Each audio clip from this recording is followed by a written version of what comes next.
Autre temps fort de ce journal, le témoignage exclusif du commandant du Costa Concordia qui s'est échoué il y a près d'un an au large des côtes italiennes, faisant 32 morts et 2 disparus. Francesco Schettino est toujours assigné à résidence.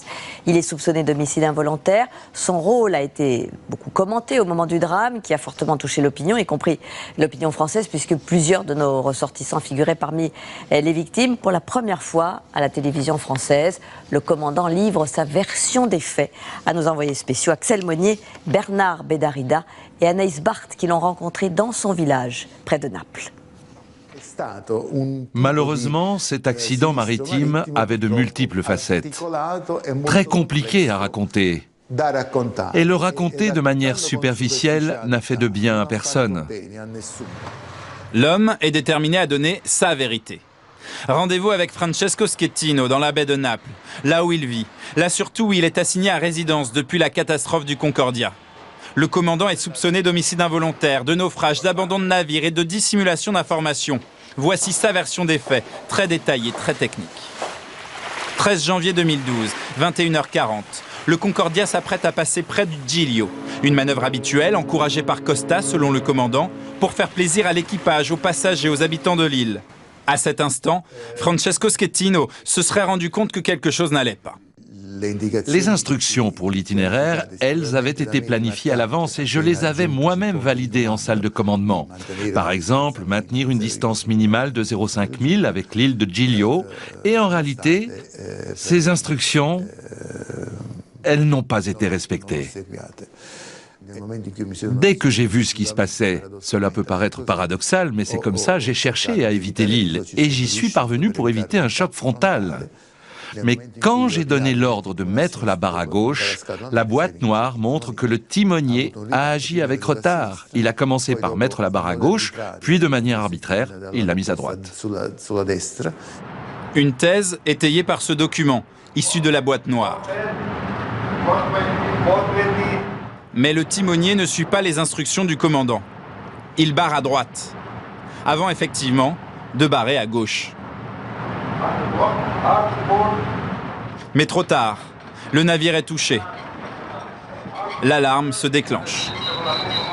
D'après le commandant, cette erreur du timonier est à l'origine de l'impact, de cette brèche de plusieurs dizaines de mètres sur le côté gauche du bateau.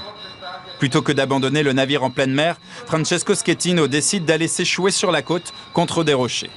Je me rends compte qu'il y a des vents et des courants qui me poussent vers l'île, vers des eaux peu profondes.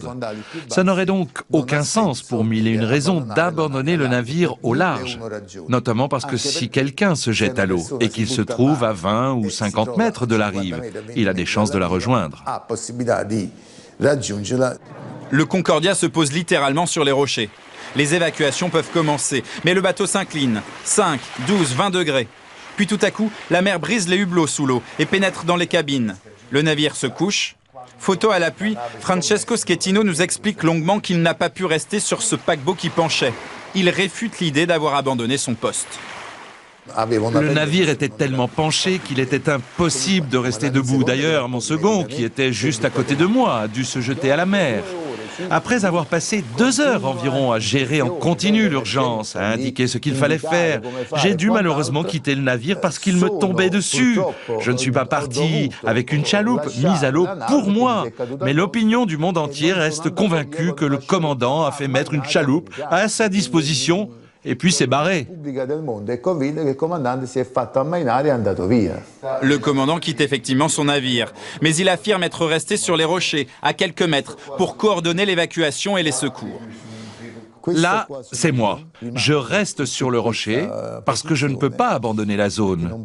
Je sais bien que c'était impossible de remonter sur un navire renversé, mais comme ça, je pouvais coordonner les opérations avec Costa. Une assertion apparemment confirmée par cette conversation entre le centre opérationnel de commandement et le responsable de l'unité de crise de Costa, Roberto Ferrarini, qui fait lui aussi partie des prévenus. Ha fatto accadere il comandante per avvicinarsi, per facilitare l'abbandono nave, per evitare altre cose. Dunque, Ferrarini, lei parla direttamente col comandante? Assolutamente sì, sono in contatto col comandante. C'est à ce moment-là qu'intervient ce coup de fil devenu célèbre avec le commandant des Falco de la capitainerie. Le commandant se trouverait alors sur les rochers. comandante, per cortesia. No, per cortesia, lei adesso prende e va a bordo. Je me suis rendu compte qu'il n'avait pas compris. On peut remonter sur un bateau à voile, mais le Concordia, c'est une montagne. Cette conversation a eu lieu après, alors que tout était connu et que j'avais déjà parlé avec le commandant de la capitainerie du port. Ces conversations avec les gardes-côtes, en voici un extrait. Però eravate già quanto? A 0,2 dal Giglio, è possibile? Sì, perché eravamo 0,18, 0,2 più o meno dal Giglio, ci sta acqua.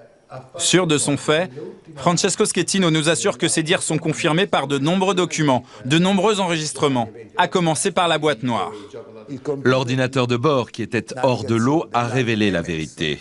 Et beaucoup de choses qui avaient été dites sont devenues fausses, comme par exemple l'idée que le commandant était resté sans rien faire, alors que le commandant a bien donné des ordres jusqu'à la fin. Heureusement, le navire a parlé et finalement, le navire est la seule personne à être restée fidèle à son commandant. Malheureusement, il y a eu cet accident. Et moi, dans cet accident, j'ai essayé de faire de mon mieux, en mon âme et conscience. Ce n'est pas un crime, c'est un accident.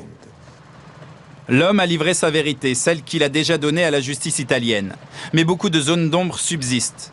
Comme tous les prévenus, 5 autres membres d'équipage et 3 dirigeants de Costa, le commandant attend la date du procès. Elle devrait être connue dans les prochaines semaines.